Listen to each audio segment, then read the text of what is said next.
আসসালামু আলাইকুম রহমতুল্লাহ। সুপ্রিয় ষষ্ঠ শ্রেণীর শিক্ষার্থীবৃন্দ, আজকে তোমাদের চারুপাঠ বই 2025 কবিতা সুখ পৃষ্ঠা 69 থেকে 70 বহুনির্বাচনী প্রশ্নের নমনোত্তর সম্পর্কে আলোচনা করব। চলো শুরু করা যাক।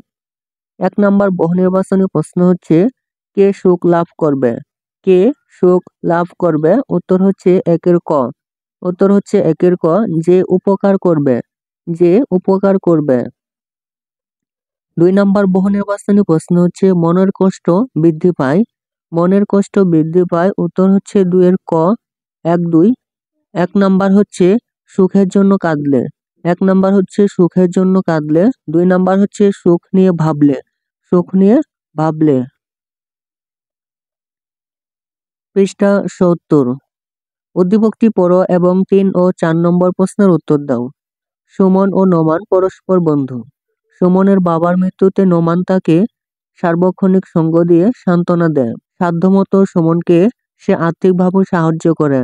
সুমনের সমস্যাকে নোমান নিজের সমস্যাই মনে করে। 3 নম্বর বহুনির্বাচনী প্রশ্ন হচ্ছে, অনুচ্ছেদটির ভাবের সঙ্গে কোন কবিতার ভাবগত মিল রয়েছে? উত্তর হচ্ছে 3 এর খ, সুখ। উত্তর হচ্ছে 3 এর খ, সুখ। 4 নম্বর বহুনির্বাচনী প্রশ্ন হচ্ছে, উদ্দীপকের ভাবের ইঙ্গিতবাহী চরণ হচ্ছে।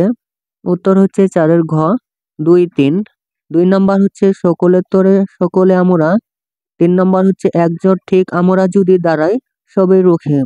প্রিয় শিক্ষার্থী, এছাড়াও তোমাদের ষষ্ঠ শ্রেণীর চারুপাঠ বই কবিতা সুখ এর পৃষ্ঠা 70 এর বহুনির্বাচনী প্রশ্নের নমনোত্তর। প্রিয় শিক্ষার্থী, পরবর্তী পর্বে আমরা সৃজনশীল 1 এবং সৃজনশীল 2 এর নমনোত্তর সম্পর্কে আলোচনা করব।